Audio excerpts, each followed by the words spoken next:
been trying hard just to make us all vanish. I suggest they put a flag on a whole nother planet. Let's talk about Pan-Africanism, its history, its present, its criticisms, and its future. Many books have been written on the subject of Pan-Africanism, devoting a lot of time to carve out some sort of definition. Some writers don't even bother to define it, conceding that it has meant different things to different people at different times. I'll be presenting just some of their many differing views on what Pan-Africanism is and what it should be, so draw your own conclusions. That being said, let me try writing with the definition anyway. Pan-Africanism is grounded in the belief that all African-descended peoples are one nation. Not in the sense of nation-state, but in the sense of all African-descended peoples, both on continent and diaspora, sharing an interconnected history, purpose, and destiny. That destiny being a united and independent Africa as the basis for liberation. As an ideology and movement, Pan-Africanism encourages solidarity and unity for economic, social, cultural, and political progress and emancipation, and ultimately, the uplifting of all peoples of African descent. Pan-Africanists have worked to resist the exploitation and oppression of all those of African heritage, oppose and refute the ideologies of anti-African racism, and celebrate African achievement, history, and the very notion of being African. Most Pan-Africanists throughout history have also been various flavors of socialist, seeing capitalism as the enemy of liberation, and seeing communal relations, as were present in pre-colonial African societies, as a necessity. Pan-Africanism is heavily tied to Black nationalism, which arose out of the social, political, and economic empowerment of Black communities. The nation here is defined not by borders, but rather by people who are bound together by common experience, especially to resist Western domination and maintain Black cultures and identities. It is wholly separate from white nationalism, which took the name decades later and is inextricably tied to white supremacy. So who are some of these thinkers, leaders, politicians who have added to the body of Pan-Africanism? Let's see. There's Toussaint Louverture, Julius Nyerere, Kwame Nkrumah, Thomas Sankara, Marcus Garvey, C.L.R. James, Kwame Ture, Malcolm X, W.E.B. Du Bois, Frantz Fanon, Aimé Césaire. I could go on. As you can see, it's a bit of a mixed bag. It would be hard to describe all of these people as united and objective, as their ideas were often quite divergent. Yet in some sense, they all flew the metaphorical flag of Pan-Africanism. Oh yeah, Pan-Africanism has a pretty fly flag. The red represents the blood that unites all people of African ancestry and that must be shed for liberation. The black represents Black people as a nation, united under a common heritage, and the green represents the lush abundance of Africa's wealth. To understand Pan-Africanism, you need some context on the history of African peoples, which I can only provide in very broad strokes for now. As the most genetically diverse continent in the world, and the cradle of humanity, it is from Africa that the various peoples dispersed and carved spaces for themselves across the world.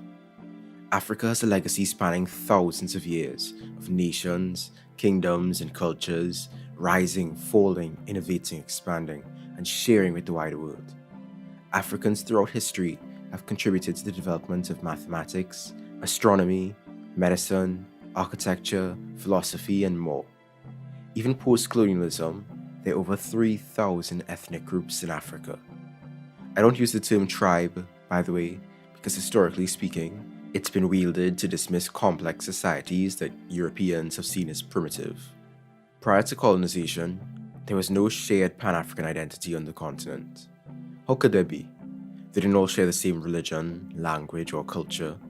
The Khoisan peoples of South Africa had little in common with the Songhai of West Africa or the Habesha of East Africa. Africa is massive, and even people living right next to each other had vastly different lifestyles, practices, and barriers that separated them.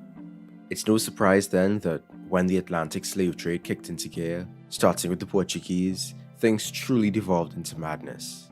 Africans were kidnapped and sold into slavery, often by fellow Africans. Kingdoms and nations which facilitated slavery were quick to become enslaved themselves. The brutal appetite for more exploitable, disposable labor in the Americas increased. At least 12 million Africans were transported to the Americas. Millions more died in the perpetration of this great crime, and new nations came to be established in the Caribbean, Brazil, the United States, and elsewhere. It was the largest forced migration event in human history. There was also the trans-Saharan slave trade, which is often left out of the conversation surrounding the enslavement of Africans, as its consequences do not compare in size nor scope, but I do still find it's important to highlight. It was through the Atlantic slave trade and the subsequent grueling and inhumane treatments in the Americas that the various peoples of Africa were stripped of their original cultures and brought together for the very first time. The African diaspora began to unite and develop identities of their own. Meanwhile, Africa was colonized and carved up by competing and collaborating European powers, all hungry for the wealth of the continent. At the Berlin Conference, borders and divisions were drawn that continue to cripple the continent today. It has been nearly 500 years since the first transatlantic slave voyage. As a people, we have not known peace nor justice since. The creation of our diaspora came alongside the emergence of global capitalism, European domination, and anti-black racism. Racist ideas were forged to support the economic motives of the elites, and even today, many still hold to a perception of African inferiority, misinforming their attitude towards our conditions. We still suffer from the erasure and suppression of our history and legacy. Our labor has built and continues to build the wealth of the global north. We've been exploited not just by European powers, but also Arab and Asian powers, and our enslavement persists today across the world. Our land has been stolen, and we have been stolen from our land. We've been denied autonomy, denied rights, and denied our very humanity. The historic response of African peoples has been Pan-Africanism, a river with many streams and currents. Let's discuss some of the major thinkers and movements over the years. Pre-19th century. In the late 18th century, the slave trade was in full swing, and yet even then, abolitionists worked to campaign for its end. One of the most famous of these abolitionist groups was the Sons of Africa, made up of educated, formerly enslaved Africans in London. It was the first black political group in Britain and has been described as one of the first Pan-African organizations. The Sons of Africa wrote letters to the press, lobbied Parliament, jointly addressed the Quakers, and cooperated with other abolitionists and radicals as part of the wider campaign against the trafficking of Africans and for the rights of all. Notable members included Oluwada Ekwino, a slave since childhood who was sold twice before purchasing his freedom, and Otuba Kukwano, who was sold into slavery when he was 13 years old and eventually purchased, educated, and freed by a British merchant. 19th century. Arguably the most existentially terrifying moment for European empires in the early 19th century was the success of the slave revolts in Haiti. The Haitian Revolution, famously led by, among others, Toussaint Louverture, began in 1791 and ended in 1804, and established the first and only state to be founded by slave uprising. It challenged long-held European beliefs about the intelligence and capacity of enslaved peoples to achieve and maintain their own freedom. While post-revolution Haiti faced assassinations, embargoes, crippling taxation by the French, and a highly segmented color-based class society, what Haitians established was a beacon of hope for Africans everywhere, even post-emancipation. Haiti became a safe haven for runaway slaves, revolutionaries, and all who were oppressed. In the mid to late 19th century, early thinkers like Alexander Crummell, Martin Delany, and Edward Blyden began to lay the groundwork for more comprehensive Pan-African thought. Alexander Crummell, born free in 1819, was one of the first black nationalists, advocating for solidarity and economic development. Martin Delany, born free in 1812, famously called for Africa for Africans. He believed that black people had no future in the United States and should leave to found a new nation elsewhere, like in the Caribbean or South America. He ruthlessly criticized so many individuals, ideas, and institutions that he alienated moderate abolitionists. He also opposed racial segregation, of course, and was well known for his deep-seated pride in his own people. Lastly, Edward Blyden, born free in 1832, advocated for a return to Africa to help rebuild the continent. He was one of the first to articulate a notion of African personality. A lot of their ideas and actions would be considered outdated or plain wrong today, like Crummell's colonization efforts in Liberia and Blyden's support of Zionism. Nonetheless, the works and ideas of all three of these men would still go on to inspire countless future Pan-Africanists. The 1900s to 1920s. Pan-Africanism really began to take shape with the beginning of the first Pan-African Conference in London in 1900. It was organized by Trinidadian barrister Henry Sylvester Williams, big up Dan, just before the Paris exhibition of the same year. It was attended by 37 delegates and 10 other participants from across diaspora. One notable attendee was W.E.B. Du Bois, who played a leading role in drafting a letter to European leaders, appealing to them to struggle against racism, to grant the right to self-government to the colonies in Africa and the West Indies, and demanding political and other rights for African Americans. It was the first time in history that black people had gathered from all parts of the world to discuss and improve the condition of their race. After the conference, chapters of the Pan-African Association were set up in Jamaica, Trinidad, and the US. Eventually, they would meet under the banner of the Pan-African Congress. More on that later. On to a rather controversial figure. Let's talk about the so-called Negro in the Hat, Marcus Garvey. He founded the Universal Negro Improvement Association. Born in Jamaica in 1887, Garvey was a black nationalist in the Pan-African scene who advocated for racial pride and the building of institutions for the African diaspora. However, it would be more accurate to describe him as a dictatorial black separatist, as he envisioned a unified Africa as a one-party state, governed by himself, that would enact laws to ensure black racial purity. He believed America was a white man's country, and he described himself as the first fascist and black capitalist. Although he was staggeringly ignorant about the diversity present in Africa, considered it backwards, and never visited the continent himself, he was big in the Back to Africa movement and ran the Black Star Line shipping and passenger company to help transport Americans to Liberia. He glorified many Western ideas, and even gave prominent supporters British titles like lords and knights. He was convicted of mail fraud and blamed Jewish people for conspiring against him because, and buckle up for this one, he collaborated with the KKK. He was deeply anti-socialist, anti-miscegenation, and anti-racial integration. His organization did design the Pan-African flag, which is cool, but he naturally alienated a lot of fellow Pan-African thinkers as his ideas were so utterly divergent from the rest of them. One thinker in particular that he frequently butt heads with was William Edward Burghardt Du Bois, born in 1868, who described Garvey as a demagogue that he tried his best to ignore. In fact, they seemed to hate each other.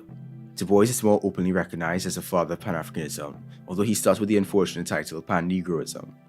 Throughout his life, he contributed to a vast array of ideas, including black existentialism, and consistently advocated for the study of African history. He founded the National Association for the Advancement of Colored People, the NAACP, and was an ardent proponent of equal rights. He was among the first African Americans to highlight the colonial condition in Africa, and was deeply opposed to Garvey's notion of African American rule over Africa. Du Bois also understood the deep connections between capitalism and racism, and believed that socialism may be a better path towards racial equality. He was actually forced out of the NAACP during the Cold War due to his praise for Karl Marx and communist sympathies. Later in his life, he fled the US and found refuge in Ghana under the leadership of Kwame Nkrumah, and died the day before Dr. Martin Luther King's March in Washington in 1963, which he himself tried to organize 60 years before. The 1920s to 1940s. By now we cooking.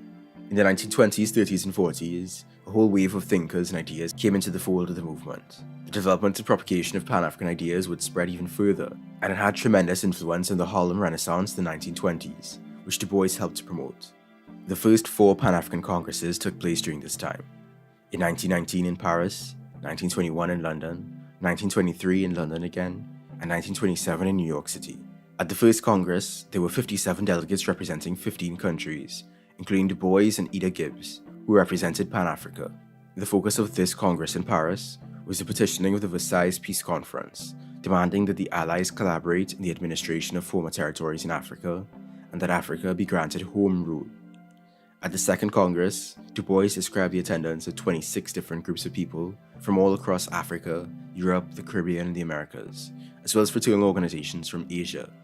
The focus of this Congress, which took place in London, Brussels, and Paris, was the issuance of a declaration that criticized European colonial domination in Africa and lamented the unequal state of relations between white and black races, calling for a fairer distribution of the world's resources. At the Third and Fourth Congresses in London and New York City, the delegates again demanded self-rule and an end to European profiteering of the continent, and addressed problems in the diaspora related to lynching and white minority rule. There were also activists and writers like C.L.R. James that gained prominence during this time. Cyril Lionel Robert James, born in Trinidad in 1901, made bold contributions to black radical thought, blending Pan-African and Marxist ideas. He notably challenged the false dichotomy of Pan-African nationalism or labor internationalism, and therefore synthesized his opposition to racial, colonial, and class-based oppression. He deserves a video of his own. Other thinkers of this time include American Paul Robeson, Trinidadian George Padmore, Senegalese Leopold Senghor, Martinican Aimé Césaire, and Kenyan Jomo Kenyatta. You could call it a Pan-African Black Atlantic intellectual community, as ideas traded freely across the diaspora. The 1940s to 1960s. In the late 1940s, amidst the Red Scare in the US, the rather socialist Pan-Africanist movement receded, and Africans began to take the helm where African Americans had before. In this era, I'd like to highlight the 5th Pan-African Congress and the rise of Kwame Nkrumah. At the 5th Pan-African Congress in Manchester in 1945, in the presence of 200 members, the foundations of contemporary Pan-Africanism were laid. The goal was to draw up a general outline of a practical program for the political liberation of Africa. They were far more militant than previous congresses, desiring a free federation of African socialist states. As we will soon see, the results in the latter half of the century were a bit of a mixed bag. The Congress made demands for independence, called for solidarity among all oppressed and exploited peoples, and condemned imperialism, racial discrimination, and capitalism. The 5th Congress would produce a diverse crop of African intellectual and political leaders who would go on to influence the continent in a variety of ways, including Obafemi Awolowo and Kwame Nkrumah. Nkrumah, born in 1909, was a Pan-African Marxist-Leninist who led the Gold Coast independence movement that created the nation of Ghana in 1957 and co-founded the Organization of African Unity in 1963. He was deeply influenced by Marcus Garvey, W.E.B. Du Bois, George Padmore, C.L.R. James, and Edward Blyden, looking to them for guidance in how Africa could build itself to become a force for good in the world. With independence, he became Ghana's first prime minister. Ghana, under his leadership, was basically a social democracy, with a strong welfare state, education, healthcare, and some nationalized industries. He also worked to rapidly industrialize the country. Nkrumah promoted a Pan-African culture, decried Eurocentric norms, promoted traditional clothing, and opened museums and other cultural institutions. He also banned tribal identification in an effort to suppress the influence of local chiefs, with little success, as slowly grew his autocratic abilities, banning other political parties and becoming president for life. He was also criticized for building up a personality cult. Eventually, he was overthrown in 1966 via Western-backed coup, and the National Liberation Council that took control privatized national industries under the supervision of multinational corporations. Nkrumah never returned to Ghana again, and spent the rest of his days in Guinea as honorary co-president of Ahmed Sékou Touré, a fellow president for life. The 1960s to 1980s. By now, Pan-Africanism was beginning to decline outside of Africa. In the US, the Black Panther Party became active between 1966 and 1982, militantly advocating for Black power and organizing community social programs and cop watches. The FBI considered the Black Panther Party the greatest threat to the internal security of the country, and worked to infiltrate the structure of the party, assassinate and jail members and leaders, and drain resources. More than any previous Black political organization, the party emphasized class struggle, even over Pan-Africanism, leading to an eventual split with Kwame Touré and other more Black nationalist members. The organization was far from perfect, with many internal divisions and tensions, due to the leadership's hostility towards dissenting perspectives and alternative ideologies. Meanwhile, in Africa, the 6th Pan-African Congress commenced in 1974 in Dar es Salaam, Tanzania. Unlike previous Pan-African Congresses, it took place outside the Western Imperial Core. It was at this stage that Pan-Africanists identified the threat of neo-colonialism, considering the overthrow of various African governments and the use of Africans to assist in their downfall. Thus, there was more emphasis among Pan-Africanists on class struggle against Western, Eastern, and African capitalists. However, they also slowly began to realize the failure of various bureaucratic forms of socialism, and that the masses needed to be more involved to defeat elitism and autocracy. They also finally openly addressed the issue of women, and decided to give support to political struggles for equality undertaken by Black women. This period also saw the rise of religiously zealous state capitalists like Robert Mugabe and Muammar al-Gaddafi, and the rise and fall of Thomas Sankara. Mugabe was the corrupt and ideologically vague prime minister and then president of Zimbabwe for 3 decades, starting in 1980. Gaddafi was an anti-Semitic pan-Arabist and pan-African who ruled Libya for 42 years, starting in 1969, and advocated for the United States of Africa. Thomas Sankara was the so-called Che Guevara of Africa, who launched mostly positive radical programs for social, ecological, and economic change in Burkina Faso, beginning in 1983. Of course, he also oppressed striking workers, banned unions, and restricted media freedom, so I have mixed feelings about him personally. He was assassinated and his government was seized in 1987. The 1980s onward. The last decades of the 20th century dealt with the question of what Pan-Africanism should look like as the new millennium approached.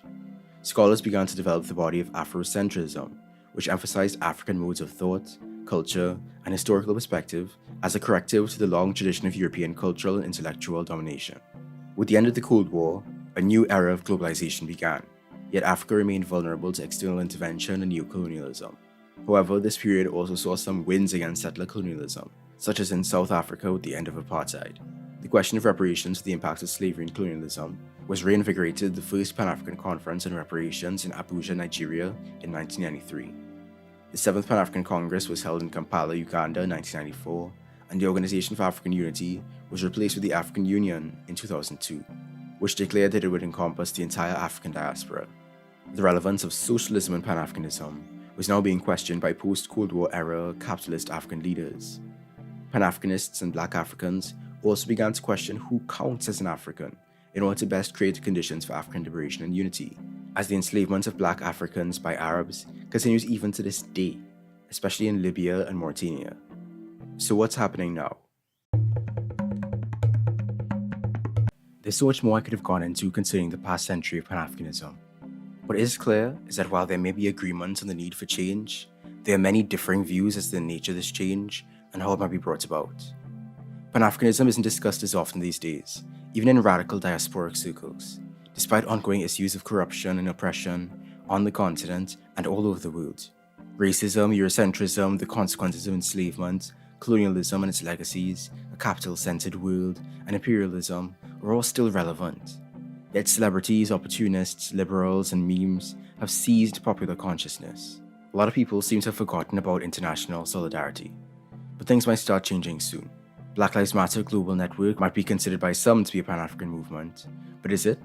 The network states that its intention from the very beginning was to connect Black people from all over the world who have a shared desire for justice to act together in their communities.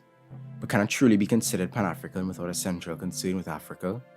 Is BLM Global something different altogether? What is the future of Pan-Africanism?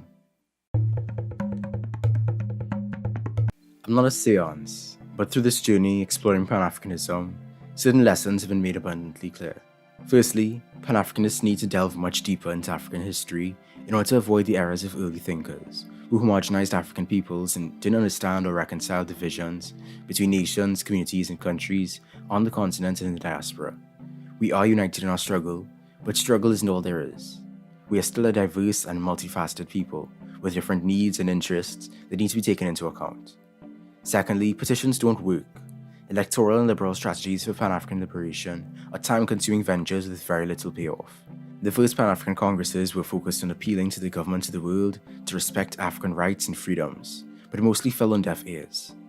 Even when such efforts did succeed, the rulers of the world still found ways to exploit us through neo-colonial practices facilitated by the black faces in high places they set up. And speaking of black faces in high places, it's clear that centralized top-down organization based on elitism and cult of personality, as well as statist ventures as a whole, are a dead end for Pan-African liberation. As the saying goes, the master's tools will never dismantle the master's house. At best, such leaders have become mere social democrats in a still stratified, neo-colonized society, like Nelson Mandela. At worst, they become corrupt, opportunistic autocrats, violently forcing their will onto the people, like Robert Mugabe. Or they've ended up in prison / assassinated like the Black Panther Party leaders, resulting in the demise of the whole organization. None of these attempts have led to the autonomy, free association, and self-realization of the masses. None of them have prefigured anything close to the freedom of African peoples that Pan-Africanism espouses. Pan-Africanism needs to move past leader-centric organization and focus on the full involvement and consensus of the people through horizontal organization based on local autonomy and global solidarity. Pan-Africanists must also understand that there can be no Pan-Africanism that maintains sexism, colorism, texturism, homophobia, featureism, transphobia, queerphobia, ableism, or any other mode of oppression.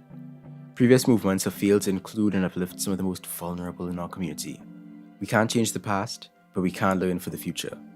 The Anakata philosophy and movement is particularly skilled at this, as it draws from a number of revolutionary frameworks, including Black Marxism, Pan-Africanism, Black feminism, social ecology, anarchism, and queer liberation, to build an inclusive, horizontal, anti-imperial, and eco-focused movement without being invested in hierarchy, centralization, or a Pan-African state as the means to achieve global Black liberation. There's still a deep hunger for freedom. There's still a need to unite. We're still being subjugated and exploited by nations and capitalists of all flags. Africa and Africans and oppressed peoples across the global south remain the pillars that hold up the capitalists of this earth. Pan-Africanism is just one of the many tools at our disposal as we make our way forward with the knowledge of our history and ambition for our future. Our ecologically grounded, horizontally organized, decentrally planned, locally focused, globally minded, and socially centered future. Peace. Thank you for watching. I have a new Patreon post up, a poem about Anakata. Thanks once again to the family, Ongrad, Kobitamayo, Jean Vechi, Orishimoni, and Swavagada Jones. You could join these beautiful humans and support me too on patreon.com/sainttrue. Or you can give me a one-time donation on kofi.com/sainttrue. Please like, comment, subscribe, and share with your fellow Pan-Africanists. Feed the algorithm. Check out my previous videos for other fascinating topics. You can follow me on Twitter @_sainttrue. Thanks again. Peace.